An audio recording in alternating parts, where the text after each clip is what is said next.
എൻസൈക്ലോ വിങ്സിന്റെ പുതിയൊരു വീഡിയോയിലേക്ക് നിങ്ങൾക്ക് ഏവർക്കും സ്വാഗതം. ഇന്നത്തെ വീഡിയോയിൽ നിങ്ങളുമായി പങ്കുവയ്ക്കുന്നത് മലയാളികൾ ഏറെ കാത്തിരുന്ന ഇന്ത്യൻ റെയിൽവേയുമായി ബന്ധപ്പെട്ട തൊഴിൽ അപ്ഡേറ്റ് ആണ്. നിലവിൽ 32,232 ഒഴിവുകളിലേക്കാണ് വേക്കൻസി റിപ്പോർട്ട് ചെയ്തിട്ടുള്ളത്. കേരളം ഉൾപ്പെടുന്ന സദേൺ സോണിലോട്ട് 3000-ഓളം ഒഴിവുകളുണ്ട്. നമുക്കിതിൽ 18 വയസ്സ് മുതൽ 36 വയസ്സ് വരെയുള്ളവർക്ക് അപേക്ഷിക്കാവുന്നതാണ്. സംവരണ വിഭാഗങ്ങളിൽപ്പെട്ടവർക്ക് അതിൻ്റെതായ ഏജ് അളവ് ലഭിക്കുന്നതാണ്. നമുക്ക് ITI അല്ലെങ്കിൽ 10ാം ക്ലാസ് തത്തുല്യ യോഗ്യതയുള്ളവർക്ക് ഇതിലേക്ക് അപേക്ഷിക്കാവുന്നതാണ്. വിവിധ ട്രേഡുകളിലേക്ക് അതിന്റെ യോഗ്യത അനുസരിച്ച് നമുക്ക് കൊടുക്കാവുന്നതാണ്. ജനറൽ കാറ്റഗറിക്ക് 500 രൂപയാണ് എക്സാം ഫീസായിട്ട് വരുന്നത്.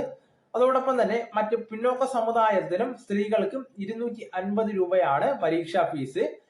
നിലവിൽ നമുക്ക് മാർച്ച് 1-ാം തീയതി വരെ ആപ്ലിക്കേഷൻ അപേക്ഷിക്കാൻ സാധിക്കുന്നതാണ്. അതിനു മുമ്പ് തന്നെ നിങ്ങൾ മാക്സിമം അപേക്ഷിക്കാൻ ശ്രമിക്കുക. ഈ വിവരം നിങ്ങളുടെ സുഹൃത്തുക്കളിലേക്കും നിങ്ങൾ പങ്കുവയ്ക്കുക. അതോടൊപ്പം നമുക്ക് തുടർന്നും വിജ്ഞാനപരമായ മറ്റു വീഡിയോസും ആനുകാലിക വിവരങ്ങളുമായി വീണ്ടും കാണാം. അതുവരെ ഗുഡ് ബൈ.